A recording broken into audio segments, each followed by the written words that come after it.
बेटी रोज झगड़ा करती कि मेरी शादी कर दो, मुझसे सब्र नहीं होता, मगर मेरा शौहर मेरी बेटियों की शादी ना करता। एक रोज रात को मैं बेटी के रोने की आवाज सुनकर उसके कमरे में चली गई, मगर ये देखकर होश उड़ गए कि मेरी बेटी अपनी बड़ी बहन के मेरा शौहर बेटियों की शादी ना करता, जबकि मेरी तीनों बेटियां जवान हो चुकी थी। एक दिन अचानक तीनों बेटियों की तबीयत खराब हो गई। मैं डॉक्टर के पास लेकर गई तो चेकअप के बाद पता चला कि मेरी बेटियां हामला हो चुकी हैं। ये खबर सुनकर मुझ पर क़यामत टूट पड़ी थी, क्योंकि मेरी बेटियां तो घर से बाहर भी नहीं जाती थी और वो एक ही कमरे में सोती थी। लेडी डॉक्टर को जब मैंने बताया कि इनकी तो शादी भी नहीं हुई, तो फिर यह हामला कैसे हो गई। डॉक्टर खुद भी परेशान थी। वो कहने लगी, आप रात के वक्त इन पर नजर रखें। अगली रात जैसे ही मैं छुप कर बेटियों के कमरे में गई तो मेरे सर पर आसमान टूट पड़ा, क्योंकि मैं एक डॉक्टर हूँ। मेरे पास एक ऐसी जहनी मरीज आई थी कि जिसकी कहानी सुनकर मेरा दिमाग भी चकरा गया था। ऐसा केस मेरी जिंदगी में पहली मर्तबा आया था। आइए मैं आप सबको उस औरत की कहानी उसकी जुबानी सुनाती हूँ। मेरा नाम शहनाज है और हमारा घराना जद्दी पुश्ती पीरों का घराना मशहूर था। हमारे घर पुराने रस्म रिवाज की सख्त पैरवी की जाती थी और औरतें पर्दे की खास पाबंदी करती थी। मैंने हमेशा अपनी माँ को अब्बा के साथ अदब से बात करते देखा था। मेरे अलावा घर में 3 लड़कियां और थी, जिनमें से 2 चचा की बेटियां थी और एक मेरी छोटी बहन थी। हम लड़कियों की परवरिश और तालीम व तरबियत सख्त माहौल में हुई थी। हमें बाहर जाना मना था। मेरे चचा की एक बेटी जिसका नाम फरवा था, वो मुझसे साल बड़ी थी और घर में उसकी शादी की बातें चल रही थी। बाजी की शादी सात वाले गांव के बेटे से तय की जा रही थी। हम सब बहुत खुश थे, लेकिन बाजी का चेहरा देखकर ऐसा लगता नहीं था कि वो इस शादी से खुश हैं। मुझे जल्दी पता चल गया कि इतने सख्त पहरे और कड़ी निगरानी के बावजूद बाजी का किसी लड़के के साथ चक्कर चल रहा था और वो मुलाजमा के कपड़े पहनकर उस लड़के से मिलने जाती थी जिसे वो पसंद करती थी। ये सिलसिला काफी अरसे से जारी था। फिर शादी से एक रात पहले बाजी उस लड़के के साथ भाग गई और पूरे घर पर क़यामत टूट पड़ी। इतने आला खानदान की बेटी घर से भाग गई थी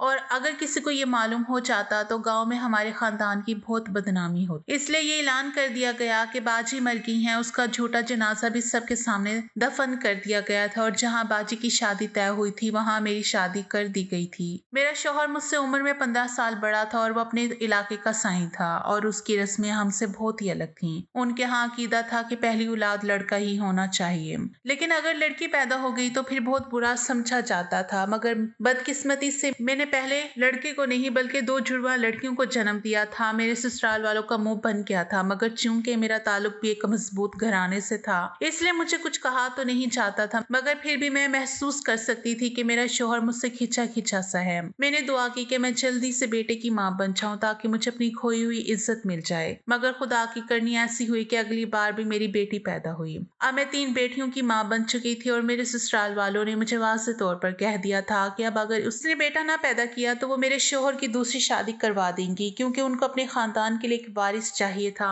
मैं क्या कहती, मैंने अपने शौहर को बहुत बार कहा कि दूसरी शादी ना करना, मगर उसका कहना भी यही था कि उसे जागीर और खानदानी वारिस के लिए एक बेटा तो हर सूरत चाहिए। इसलिए उसने दूसरी शादी कर ली। मुझे हवेली के आखिर में दूसरी तरफ से दरवाजा निकाल कर अलग कर दिया गया। मैंने अपनी बेटियों की परवरिश करनी शुरू कर दी। एक दिन मेरी सास मेरे पास आई और कहने लगी, तुझे अपनी बेटियों के पीछे अपनी जिंदगी बर्बाद नहीं करनी चाहिए। इनको किसी यतीम खाने में दे दे और तू भी मेरे बेटे से तलाक लेकर दूसरी शादी कर ले। मैं गुस्से में आ गई और कहा, क्यों फायदा नहीं होगा, मैं अपनी बेटियों की बहुत अच्छी परवरिश करूंगी। मेरी सास हंसने लगी और कहने लगी, तो एक दिन पछताएगी कि तूने बेटियां क्यों पैदा की। मुझे अपनी सास के यूं कहने पर बहुत गुस्सा आया, मगर मैं क्या कर सकती थी। मेरा शौहर अपनी दूसरी बीवी के साथ बहुत खुश था। उसने हमारी फिक्र करना छोड़ दी थी। इस घर में हमें खाने पीने की कोई कमी ना थी। ऐसे में हम माँ बेटियां ही एक दूसरे का सहारा थी। फिर जब शौहर के घर बेटा पैदा हो गया तो वो बिल्कुल ही हमें भूल गया। जब मेरी बड़ी बेटी की उम्र 15 साल हुई और उसने 8 जमातें पढ़ ली तो मुझे लगा कि अब उसकी पढ़ाई बंद कर दी जाएगी, मगर ऐसा ना हुआ। खैर, बच्चियां बड़ी होती गई। एक दिन मेरी सहेली अपने बेटे के लिए मेरी बड़ी बेटी का रिश्ता लेकर आई और इस बात का इल्म जब मेरे ससुराल वालों को हुआ तो मेरी सास ने साफ साफ मना कर दिया और कहा, हमारे यहाँ बेटियों की शादी खानदान से बाहर नहीं की जाती। मेरी बेटियां जवान हो चुकी थी और वो एक दूसरे से बहुत मोहब्बत करती और एक ही कमरे में इकट्ठी सोती थी, जबकि मैं दूसरे कमरे में अकेली सोती। मैंने अपनी बेटियों की परवरिश बहुत अच्छे से की थी और वो बापर्दा थी, एक दूसरे के लिए जान देने वाली थी। मगर कुछ अरसे से मुझे बेटियों की तबीयत ठीक नहीं लग रही थी। वो एक ही बेड पर सोती थी, इसलिए मुझे यही लगा एक बीमार हो गई होगी और उसके देखा देखी दूसरी बेटियां भी बीमार हो गई होंगी। मैंने जब लड़कियों से कहा कि चलो तुम्हें डॉक्टर के पास ले जाऊं तो वो घबरा गई और कहा, हाँ बिल्कुल ठीक है, हमें कुछ नहीं हुआ। मगर मुझे तसल्ली नहीं हो रही थी, क्योंकि उनकी हालत मुझे जरूरत से ज्यादा ज्यादा ही कुछ अजीबोगरीब लग रही थी। उन्हें चक्कर आ रहे थे और उल्टी भी कर रही थी। ऐसा तो तभी होता है जब कोई औरत हामला हो जाए, मगर मैंने सोचा कि ऐसा कैसे हो सकता है। मेरी बेटियां तो इतनी नेक है, घर और मदरसे के अलावा कहीं आती जाती नहीं है। मेरे दिल में शक की जड़ें मजबूत हो रही थी। मैं हरगिज भी ये सोचना नहीं चाहती थी कि मेरी बेटियां हामला है। मगर जब मैंने एक डॉक्टर को घर बुलाया तो उसने तीनों को एक नजर देखकर मुझसे कहा, मैं इनका चेकअप यहाँ नहीं कर सकती, बेहतर होगा आप किसी और डॉक्टर को घर पर मत बुलाएं और इन तीनों को मेरे क्लिनिक पर ले आएं, क्योंकि इनकी हालत से मुझे लगता है कि ये लड़कियां मां बनने वाली हैं। डॉक्टर की इस बात से मुझ पर क़यामत टूट पड़ी थी। यानी मैं जो सोच रही थी वो सच था। एक साथ मेरी बेटियां हामला हो गई थी। मैं तो ये जानकर कांप गई थी मेरे साथ ये क्या हो गया था। मेरी कवारी बेटियां हामला हो गई थी, मगर कौन था वो जिसने मेरी बेटियों के साथ ये सब किया था। मैंने जिंदगी में अपनी बेटियों पर कभी हाथ नहीं उठाया था, मगर उस दिन डॉक्टर के जाने के बाद मैंने अपनी बेटियों को बहुत मारा था। मुझे लगा कि वो सच बता देंगे कि ये गुनाह किसने किया है, पर वो सब मार तो खाती रही मगर मुंह से एक लफ्ज भी नहीं निकाला। मैं मार मार कर और पूछ पूछ कर थक गई थी, मगर सब ने जैसे फैसला कर रखा था कि मुझे कुछ नहीं बताएंगी। उसी रोज मेरी सहेली मुझसे मिलने आ गई। उसने मेरी बेटियों को रोते हुए देखा तो मुझसे पूछने लगी, क्या बात है, मैं अब अपनी दोस्त से क्या छिपाती। उससे मैंने सब कुछ बता दिया। सारी बात सुनकर वो कहने लगी, तुम ऐसा करना, आज रात बेटियों के कमरे में अचानक से चली जाना और उन्हें मारने के बजाय उन पर नजर रखो। मुझे उम्मीद है कुछ ना कुछ तुम्हें जरूर पता चल जाएगा। मैंने सोचा कि मेरी दोस्त मुझे कैसे अजीब सी तरकीब बता गई है, लेकिन चूंकि मेरे पास और कोई रास्ता नहीं था, इसलिए सोचा कि चलो अपनी दोस्त के कहने पर रात को मैं ये भी करके देख लेती हूँ। वो औरत कहने लगी, जब मैं अपनी दोस्त के कहने पर रात को अपनी बेटियों के कमरे में चली गई और उन पर से कंबल हटाया तो मेरी जान निकल गई कि एक बेटी तो कंबल में मौजूद नहीं थी। मैंने घबराते हुए कहा, सोनिया किधर है। बाकी घबरा कर उठ गई और कहा, अम्मी वो इधर कहीं होगी, कहाँ जा सकती हैं वो। मैंने सारा घर छान मारा लेकिन मुझे अपनी बड़ी बेटी कहीं ना मिली। अभी मैं सोच ही रही थी कि अचानक मुझे अपनी बड़ी बेटी आती दिखाई दी। मैंने पूछा, कहाँ से आ रही हो, तो कहने लगी, मैं तो वॉशरूम गई थी। मैंने उसे अजीब नजरों से देखा। क्योंकि मैंने वॉशरूम चेक किए नहीं थे तो मैं कुछ कह नहीं सकती थी कि मेरी बेटी वाकई वॉशरूम में मौजूद थी या नहीं। खैर मैं वापस अपने कमरे में आ गई और उसके बाद मैंने अपनी बेटियों पर नजर रखी। लेकिन वो वाकई घर से कभी किसी फजूल काम के लिए नहीं निकली थी, पर वो सब एक साथ कैसे हामला हो गई। मेरा दिमाग तो बस यही सोच सोच कर फटा जा रहा था। वो औरत इतना बताकर फूट फूट कर रोने लगी और मैं तो ये बात अपने शोहर से छुपा छुपा कर अब जहनी मरीजा बन गई हूँ। आप ही मेरे मसले का हल निकाले, मुझे बताएं कि मैं क्या करूँ। अपनी कवारी बेटियों को यूं हामला होते देखना कितनी बड़ी अजियत है। कोई अंदाजा नहीं कर सकता कि इस वक्त मेरी क्या हालत है। समझ नहीं आ रहा कि मैं क्या करूं। अभी तक तो ये राज मुझे आपको और मेरी सहेली को मालूम है, मगर ये बात फैल गई तो मेरी बड़ी बदनामी होगी। मुझे आपकी मदद चाहिए, मुझे बताएं कि मैं क्या करूं। मैंने कहा, अपनी बेटियों को कल अपने साथ लेकर आना और मैं उनसे तफसील से बात करके मालूम करूंगी कि उनके साथ ये सब किसने किया है। वो कहने लगी, इनका घर से निकलना बहुत मुश्किल है। आप ऐसा करें, मेरे घर पर चक्कर लगा लें, उसकी मैं आपको अलग से फीस दूंगी और मैं सबको कह दूंगी कि आप मेरी दूर की रिश्तेदार हैं। मैंने हामी भर ली। मुझे उस औरत की बेटियों से मिलने का शौक हो रहा था। मैं देखना चाहती थी कि वो लड़कियां कैसे हामला हो सकती हैं। मैंने अपने होलिये में मामूली सा रद्दोबदल किया और उसके घर चली आई। उसने अपनी बेटियों से मुझे अपनी दूर की रिश्तेदार कहकर मुतारिफ करवाया था। उसकी बेटियां बिल्कुल एक जैसी ही थी, सादा और मासूम भी लग रही थी। दिखने से लग नहीं रहा था कि वो इतना बड़ा काम कर सकती हैं कि बगैर शादी के ही हामला हो जाए। कुछ तो ऐसा था वो लड़की अपनी माँ से छुपा रही थी। मैंने वहां 2 से 3 दिन रुकने का इरादा कर लिया ताकि मैं सूरत हाल का अच्छे से जायजा लेकर हकीकत तक पहुंच सकूं। लड़कियों के कमरे में जाने के बाद मैंने उनकी माँ से पूछा, तुम इनकी शादी क्यों नहीं करवा देती, इस तरह तुम्हारी इज्जत बच जाएगी। जवाब में उस औरत ने मुझे ऐसी हकीकत बताई कि मेरे पैरों तले से जमीन निकल गई। कहने लगी, मेरी इन बेटियों की शादी नहीं हो सकती क्योंकि इनके बाप और मेरी सास ने मना कर दिया है। वो कहते हैं हमारे यहाँ रस्म है, अगर ज्यादा बेटियां पैदा हो जाए तो उनकी शादियां नहीं की जाती। मैं ये सुनकर चौंक गई और कहा, ये कैसी रस्म है, ऐसा भला कहाँ होता है। वो कहने लगी, यही तो मसला है, जमीन और जायदादों के चक्रों में ये लोग अपनी बेटियों की शादी भी नहीं करते। अब मेरी जान निकली जा रही है कि किसी को पता चल गया तो इनका बाप हम माँ बेटियों को अपने हाथ से मार डालेगा। मैंने उन लड़कियों से थोड़ी बहुत बातचीत करने की कोशिश की, मगर किसी ने ढंग से जवाब नहीं दिया। ऐसा लगता था कि उन्हें मेरा अपने घर में आना नागवार गुजरा है। वो लड़की अंदर से काफी चालाक थी। मैं वहां 3 दिन रही और अपनी तरफ से भरपूर पता चलाने की कोशिश की, मगर वो लड़कियां मुझसे बात करना ही पसंद नहीं करती थी। आखिर मैंने एक ही नतीजा निकाला और उनकी माँ से कहा, मुझे नहीं लगता तुम्हारी लड़कियां हामला है, तुम एक बार किसी और डॉक्टर से चेकअप करवा लो ताकि सच और झूठ का पता चल सके। मैं वहां से वापस आ गई क्योंकि मैं इतने दिन वहां रहकर अपना क्लिनिक बंद नहीं कर सकती थी। मुझे लगा था शायद वो औरत दोबारा आएगी, मगर वो नहीं आई। शायद उसका मसला हल हो गया होगा। फिर इस बात को काफी अरसे बीत गया, यहाँ तक कि 8 माह गुजर गए। मैं इन सब बातों को भूल चुकी थी।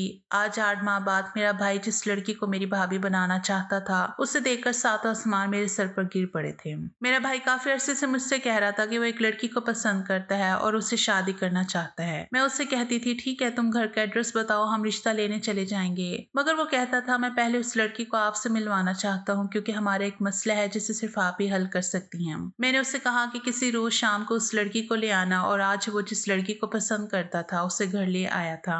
और उस लड़की को देखकर मैंने उसे पहचान लिया था, मगर उस लड़की ने मुझे नहीं पहचाना था। वो उसी औरत की बड़ी बेटी थी। उसे देखकर तो मैं सन्नाटे में आ गई थी। मैंने अपने भाई को कहा, कब से जानते हो इस लड़की को? वो कहने लगा, 1 साल से जानता हूँ। हम दोनों प्यार करते हैं और शादी करना चाहते हैं। 1 साल से, यानी अगर वो लड़की तब सच में हामला थी तो फिर इस बच्चे का बाप, इससे आगे मुझसे सोचा ना गया। मैंने गुस्से में अपने भाई को कहा, जहाँ तक मैं जानती हूँ आज से 1 साल कबल ये और इसकी बाकी बहन एक साथ हामला थी। क्या इसके होने वाले बच्चे के बाप तुम थे? मेरी बात सुनकर उस लड़की के चेहरे की रंगत बदल गई। मेरा भाई भी दंग रह गया। कहने लगा, आप ही तुम्हें गलत फहमी हो रही है, ये ऐसी वैसी लड़की नहीं है, ये तो पीरों के घराने से है, पर्दादार और बहुत शरीफ। मैंने उस लड़की को गौर से देखते हुए अपने भाई को कहा, तुम जरा बाहर जाना, मुझे इससे अकेले में कुछ सवालात करने हैं। उसके बाहर जाते ही वो लड़की घबराते हुए अंदाज में कहने लगी, आपको गलत फहमी हो रही है, मैं तो आपको जानती भी नहीं हूँ और आप इतना बड़ा इल्जाम मुझ पर कैसे लगा सकती हैं। मैंने जब उसे बताया ये एक रोज मैं ही तुम्हारी माँ के रिश्तेदार बनकर तुम्हारे घर में रहने आई थी तो उसके पास और कोई रास्ता ना रहा। तब वो लड़की बहुत घबरा गई और कहने लगी, मेरा नाम तो आप जानती ही हैं और ये भी कि हम 3 बहनें हैं।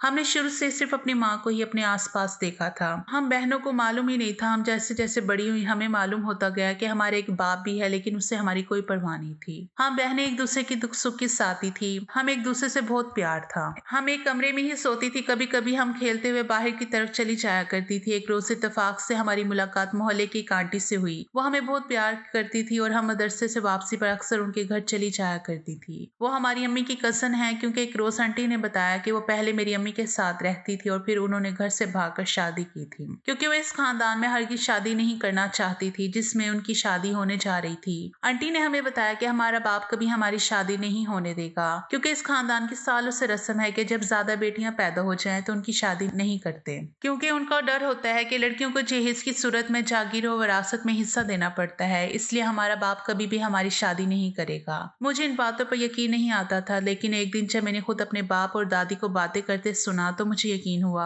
मेरी दादी कह रही थी, अपनी बीवी को समझा दो कि वो अपनी बेटियों की शादी करने का ख्याल दिल से निकाल दे।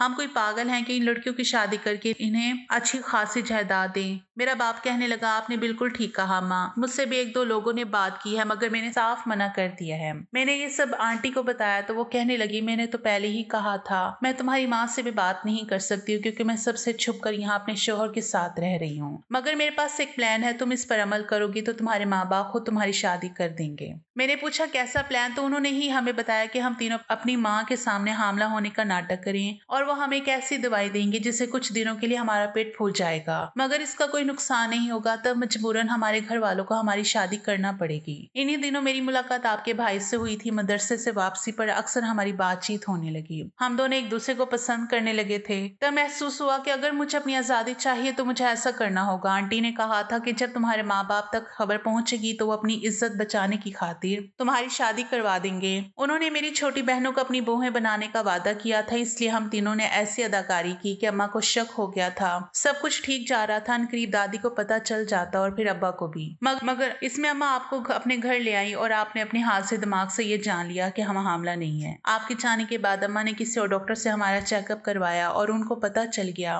कि हम नाटक कर रही थी और सारा प्लान फेल हो गया। मैंने अपनी माँ से बहुत कहा कि मैं एक लड़के को पसंद करती हूँ और उससे शादी शादी करना चाहती हूँ, मगर वो ये कहती रही कि हम बहनों की शादी कभी नहीं हो सकती। उन्हें आंटी का पता चल गया था। अम्मा बहुत नाराज हुई और हमारा उनसे मिलना जुलना भी बंद हो गया था। मैं 24 साल की हो चुकी हूँ और शादी करना चाहती हूँ, मगर मेरे घर वाले ऐसा नहीं चाहते, इसलिए हम आपके पास आए हैं। मगर मुझे इस बात का इल्म नहीं था कि आपको सब कुछ याद होगा। मैंने सारी कहानी सुनी तो मेरे दिल में एक अरसे से जो बेचैनी थी वो भी खत्म हो गई, क्योंकि मैं अक्सर सोचती थी कि न जाने मेरे वहां से आने के बाद उन लड़कियों का क्या बना होगा। वो सच में हामला थी या नाटक कर रही थी? आज इन सब सवालात के जवाबात मिल गए थे। अब ये मेरी जिम्मेदारी थी कि मैं इस मसले को हल भी करूं। इसलिए मैं उस लड़की के बाप और दादी से मिली। मैंने उनको स्टाम्प पेपर पर लिख कर दिया कि हम जहेज या विरासत के नाम पर 1 रुपया नहीं लेंगे, बस आप अपनी बेटी रुखसत कर दें। उनको और क्या चाहिए था, उन्होंने मान लिया और यूं मैं अपने भाई के पसंद बाइज्जत तरीके से दुल्हन बनाकर घर ले आई। मेरी देखा देखी आंटी ने भी यही किया और उसने भी 2 लड़कियों को बिना जहेज के कबूल कर लिया था। आंटी को भी सबने माफ कर दिया था और उसकी सबसे सुलह हो गई थी। तीनों लड़कियां आज अपने घर में खुश हैं और उनकी माँ भी बहुत खुश है कि उनकी बेटियों की जिंदगी इस घटिया रिवाज की भेंट नहीं चढ़ी। मैं सोच रही हूँ कि जो लोग बेटियों को उनका जायज हक नहीं देते और विरासत में से हिस्सा देने के डर से उनकी शादियां नहीं करते, क़यामत वाले दिन वो क्या जवाब देंगे।